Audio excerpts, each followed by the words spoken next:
KaraokeBooks. Hadji Mourad. Leo Tolstoy. Translated by Louise Maude, Aylmer Maude. Audiobook. Chapter 22. Not having attained his aim in Chechnya, Hadji Mourad returned to Tiflis and went every day to Vorontsov's, and whenever he could obtain audience he implored the viceroy to gather together the mountaineer prisoners and exchange them for his family. He said that unless that were done his hands were tied and he could not serve the Russians and destroy Shamil as he desired to do. Vorontsov vaguely promised to do what he could, but put it off, saying that he would decide when General Argutinsky reached Tiflis and he could talk the matter over with him. Then Hadji Mourad asked Vorontsov to allow him to go to live for a while in Nuka, a small town in Transcaucasia where he thought he could better carry on negotiations about his family with Shamil and with the people who were attached to himself. Moreover, Nuka, being a Mohammedan town, had a mosque where he could more conveniently perform the rites of prayer demanded by the Mohammedan law. Vorontsov wrote to Petersburg about it but meanwhile gave Hadji Mourad permission to go to Nuka. For Vorontsov and the authorities in Petersburg, as well as for most Russians acquainted with Hadji Mourad's history, the whole episode presented itself as a lucky turn in the Caucasian War, or simply as an interesting event. For Hadji Mourad it was a terrible crisis in his life, especially laterally. He had escaped from the mountains partly to save himself and partly out of hatred of Shamil, and difficult as this flight had been he had attained his object, and for a time was glad of his success and really devised a plan to attack Shamil, but the rescue of his family, which he had thought would be easy to arrange, had proved more difficult than he expected. Shamil had seized the family and kept them prisoners, threatening to hand the women over to the different Auls and to blind or kill the son. Now Hadji Mourad had gone to Nuka intending to try by the aid of his adherents in Dagestan to rescue his family from Shamil by force or by cunning. The last spy who had come to see him in Nuka informed him that the Avars, who were devoted to him, were preparing to capture his family and themselves bring them over to the Russians, but that there were not enough of them and they could not risk making the attempt in Vodeno, where the family was at present imprisoned, but could do so only if the family were moved from Vodeno to some other place, in which case they promised to rescue them on the way. Hadji Mourad sent word to his friends that he would give 3,000 rubles for the liberation of his family. At Nuka a small house of 5 rooms was assigned to Hadji Mourad near the mosque and the Khan's palace. The officers in charge of him, his interpreter, and his henchmen, stayed in the same house. Hadji Mourad's life was spent in the expectation and reception of messengers from the mountains and in rides he was allowed to take in the neighborhood. On the 24th of April, returning from one of these rides, Hadji Mourad learnt that during his absence an official sent by Vorontsov had arrived from Tiflis. In spite of his longing to know what message the official had brought him, he went to his bedroom and repeated his noonday prayer before going into the room where the officer in charge and the official were waiting. This room served him both as drawing room and reception room. The official who had come from Tiflis, Councillor Kirilov, informed Hadji Mourad of Vorontsov's wish that he should come to Tiflis on the 12th to meet General Argutinsky. Yakshi, said Hadji Mourad angrily. The councillor did not please him. Have you brought money? I have, answered Kirilov.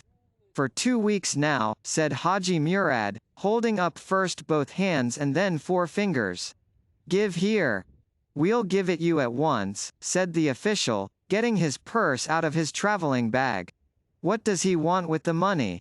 He sent on in Russian, thinking that Hadji Mourad would not understand. But Hadji Mourad had understood, and glanced angrily at him.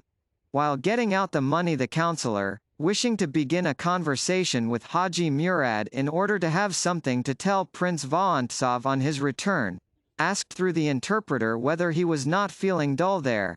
Hadji Mourad glanced contemptuously out of the corner of his eye at the fat, unarmed little man dressed as a civilian, and did not reply. The interpreter repeated the question.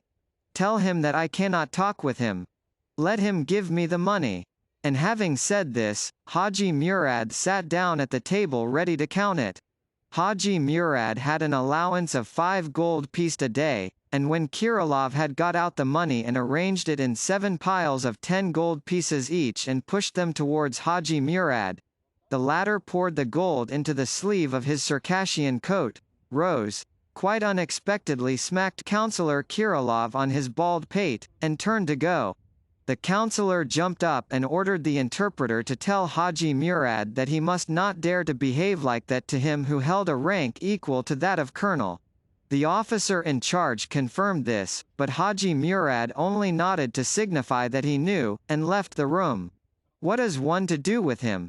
said the officer in charge. "He'll stick his dagger into you, that's all. One cannot talk with those devils. I see that he is getting exasperated." As soon as it began to grow dusk, 2 spies with hoods covering their faces up to their eyes, came to him from the hills. The officer in charge led them to Hadji Mourad's room. One of them was a fleshy, swarthy Tavlanian, the other a thin old man. The news they brought was not cheering. Hadji Mourad's friends who had undertaken to rescue his family now definitely refused to do so, being afraid of Shamil, who threatened to punish with most terrible tortures anyone who helped Hadji Mourad. Having heard the messengers, he sat with his elbows on his crossed legs, and bowing his turbaned head remained silent a long time. He was thinking and thinking resolutely. He knew that he was now considering the matter for the last time and that it was necessary to come to a decision.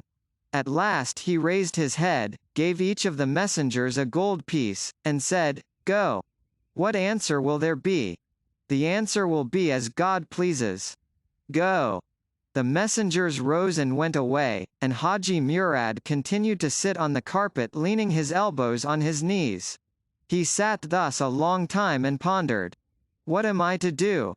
To take Shamil at his word and return to him?" he thought. "He is a fox and will deceive me. Even if he did not deceive me, it would still be impossible to submit to that red liar. It is impossible, because now that I have been with the Russians he will not trust me," thought Hadji Mourad, and he remembered a Tavlanian fable about a falcon who had been caught and lived among men and afterwards returned to his own kind in the hills. He returned, wearing jesses with bells, and the other falcons would not receive him. "Fly back to where they hung those silver bells on thee," said they. "We have no bells and no jesses." The falcon did not want to leave his home and remained, but the other falcons did not wish to let him stay there and pecked him to death. "And they would peck me to death in the same way," thought Hadji Mourad. "Shall I remain here and conquer Caucasia for the Russian Tsar and earn renown, titles, riches? That could be done," thought he, recalling his interviews with Vorontsov and the flattering things the prince had said. "But I must decide at once, or Shamil will destroy my family." That night he remained awake thinking. KaraokeBooks.